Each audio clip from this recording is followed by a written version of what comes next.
I wired over $42,000 for that condo. She picked the tile. I picked the furniture. We stood on the balcony and said, "This is our forever." Then one day, I got a knock on the door and learned I didn't own a thing. She did, and it was already mortgaged. The mango smoothies were still cold when Bianca leaned against the balcony railing and smiled at me. "Russell, look at this view. This is our forever view."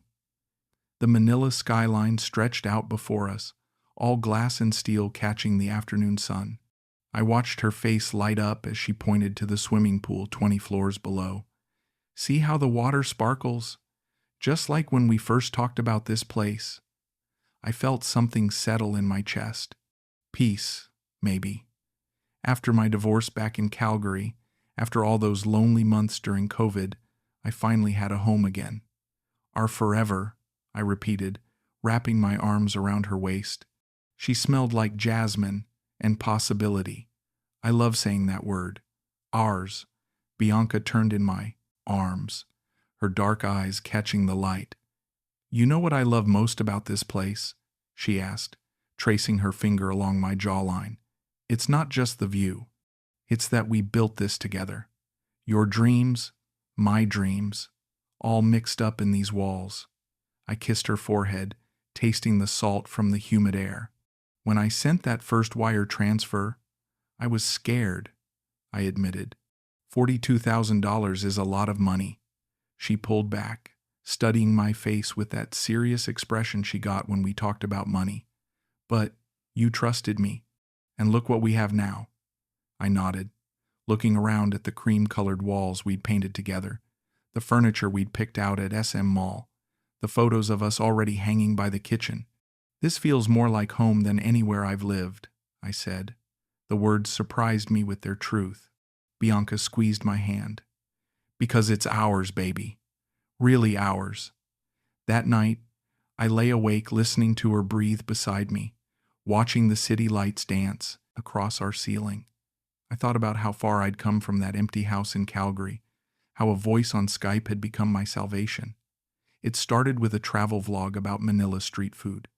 I was commenting on YouTube videos during those long COVID months, just trying to feel connected to something. She messaged me first. "Hi Russell, I saw your comment about missing real Filipino food. You look like you need someone to talk to." Her profile picture showed a woman with kind eyes and a genuine smile. No filters, no pose, just real. "I'm Bianca," she wrote. "I live in Taguig. If you ever visit the Philippines, I can show you the best places locals eat." That first video call lasted 3 hours. She sat in what looked like a small bedroom, late-night Manila light coming through her window. "I got laid off from the call center last month," she said, tucking a strand of black hair behind her ear. "COVID hit us hard here too, but I'm not giving up. I'm saving to start over." There was something about her honesty that hooked me. No sob story, no asking for money, just a woman rebuilding her life. "I live with my aunt right now," she continued, showing me around her tiny space. "It's not much, but it's temporary. I believe things get better if you work for them." We talked every day after that. She told me about her childhood in Bataan, her dreams of having her own business, her fear of being stuck forever. "I don't want to be another girl waiting for life to happen," she said during one late-night call.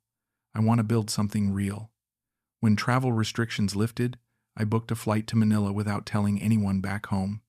My ex-wife would have called it another midlife crisis. My kids would have worried about money. But sitting across from Bianca at a coffee shop in BGC, watching her laugh at my terrible attempts at Tagalog, I knew I'd made the right choice. "You actually came," she said, reaching across the table to touch my hand. "Men say a lot of things, online, but you're really here."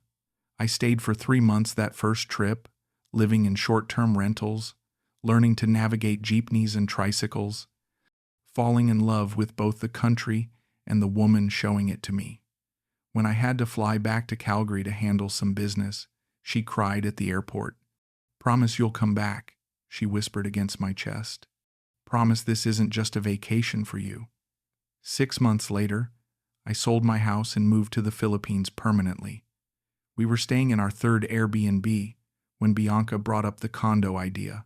Russell, we're spending so much on rent, she said, spreading property brochures across our small dining table. Look at these pre-selling units in Taguig. We could own something instead of just paying other people's mortgages. I picked up a glossy pamphlet showing a sleek high-rise. Foreigners can't own condos here, can they? She leaned closer, her finger tracing the floor plans. Technically, no, but couples do it all the time. The title goes in my name, but it's still ours. We're partners, Russell. What's mine is yours. The logic seemed sound. We were planning to spend our lives together anyway. This one looks perfect, she said, pointing to a one-bedroom unit with a balcony, 28th floor, amazing view. And look at the price, 2.6 million pesos. That's only about 50,000 US dollars. But I did the math in my head. With my CAD pension and the money from selling my Calgary house, it was doable. More than doable. It was smart. We'd need to put down 70%, Bianca continued. But then we'd have our own place. No more moving every few months. Stability. I watched her face as she talked, seeing the excitement build in her eyes. You really think this is the right move? I asked. She took my hands in hers, her voice dropping to that serious tone she used when something mattered. Baby, I've been living in other people's spaces my whole life. My parents' house, my aunt's room, rental after rental.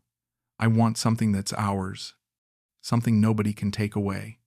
The next week, we visited the sales office together. The agent, a polished woman in her 30s, walked us through the model unit. This is exactly what we want, Bianca whispered as we stood on the sample balcony. Can you see us here? Morning coffee, watching the sunrise? I could. God help me, I could see it all. The paperwork is simple, the agent explained as we sat in her office. Since foreigners cannot own directly, the title will be in Miss Bianca's name. Very common arrangement. Many expats do this with their Filipino partners. Bianca squeezed my hand under the table. See, it's normal. We're not doing anything wrong. I wired $35,000 the next day for the down payment. Another $7,000 went to furniture and finishing. When we got the keys 6 months later, Bianca cried, "We did it, Russell. We actually did it. This is our home." The changes started small. Bianca began spending more time away from the condo, always with explanations that made sense. "My cousin needs help with her sorry store," she'd say, kissing my cheek before heading out. "Family has to stick together here. You understand, right?" I did understand. Filipino family values were different from what I grew up with in Canada. Tighter, more obligations. But the days away stretched into weekends, then sometimes entire weeks. I can't just abandon them when they need me, she'd explain when I asked her to stay home. My aunt is sick again. The medical bills are crushing them. When I offered to help with money, she'd shake her head. "No, baby. This is something I have to handle myself. You've already done so much for us." The phone calls started going unanswered around the same time. I'd text her in the morning, and she wouldn't respond until late at night. "Sorry, was dealing with family drama," became her standard reply. You know how complicated it gets. One evening, I brought up my concerns. "Bianca, I feel like I'm living alone in our place. When you're here, you're on your phone. When you're not here, I don't know where you are." She set down her coffee and looked at me with those dark eyes that had first captured me on video calls. "Russell, you don't understand Filipino family dynamics. Back in Canada, you probably just worried about yourself. Here, we take care of everyone. My cousin, my aunt, my neighbors. That's who we are." I felt the familiar sting of being made to feel selfish. "I'm not asking you to abandon your family. I'm asking you to include me in your life." Her voice got sharp then. "Include you? You live in a beautiful condo that I made possible. You eat food I cook. You sleep in a bed I help choose. How much more included can you be?" That night, she slept turned away from me, and I stared at the ceiling wondering when our forever had started feeling so temporary. The next morning, I tried calling her during lunch, straight to be in voicemail again. I was coming back from the grocery store when the man in the elevator looked at me funny. Tall guy, maybe early 40s, wearing a polo shirt and carrying what looked like architectural plans. "You're the Canadian, right?" he asked as we rode up together.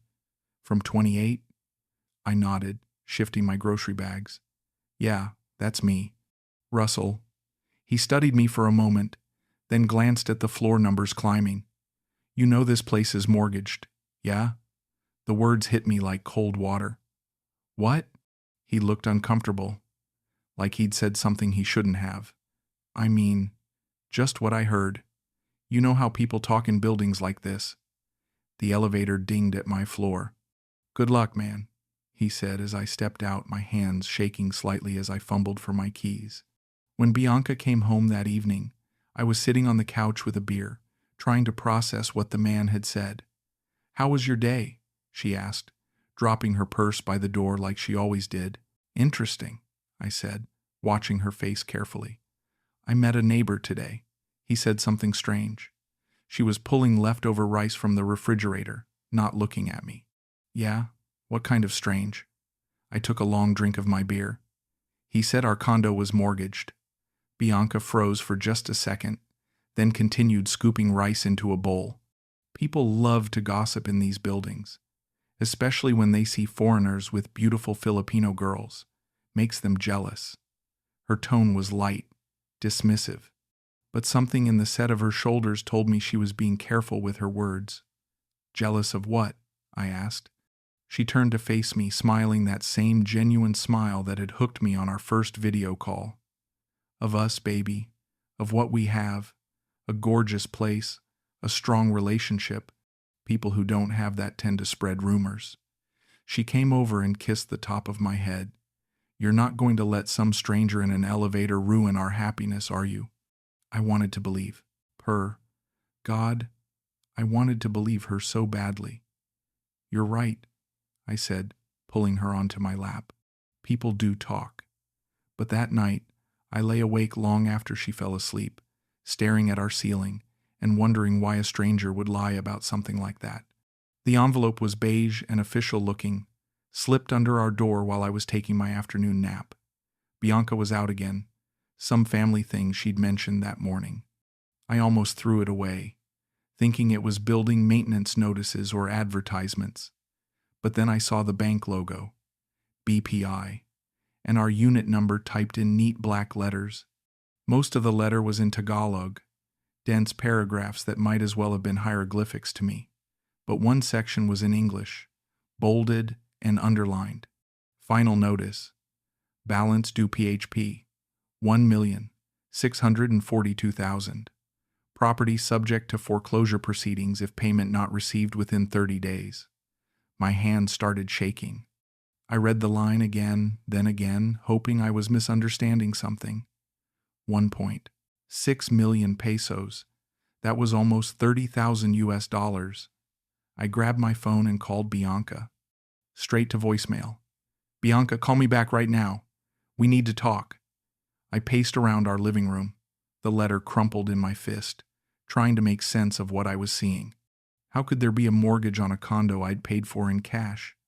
When she walked in 3 hours later, I was sitting at our dining table with the letter spread out in front of me.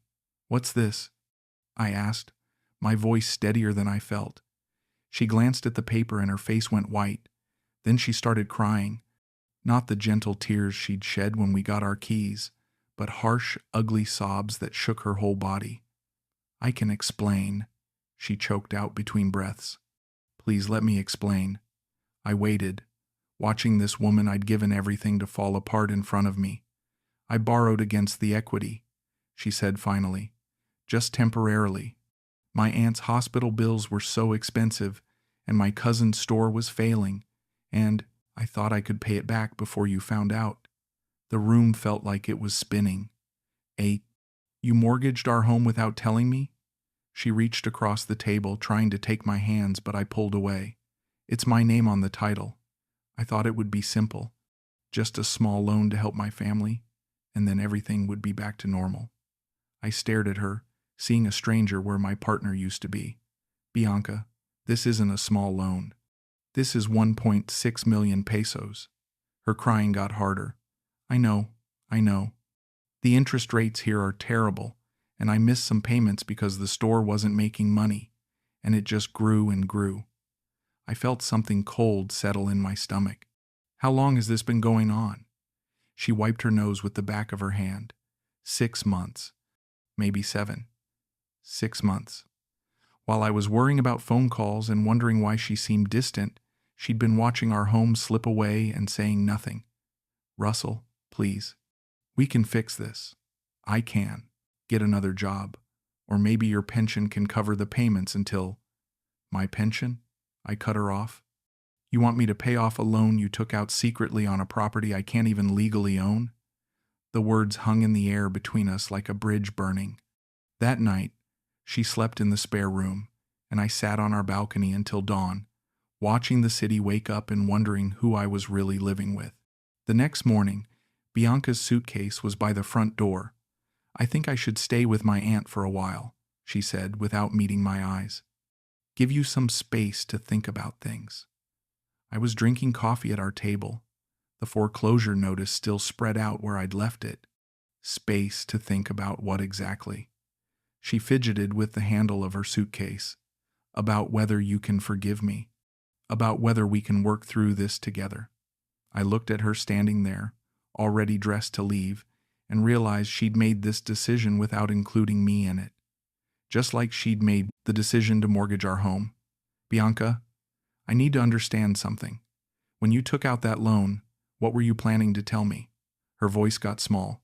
I thought I could fix it before you found out. I thought my cousin's business would work out, or I'd find a better job, or something would change.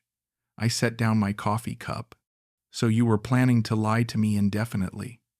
She started crying again. I was planning to protect you from worrying about something I could handle myself.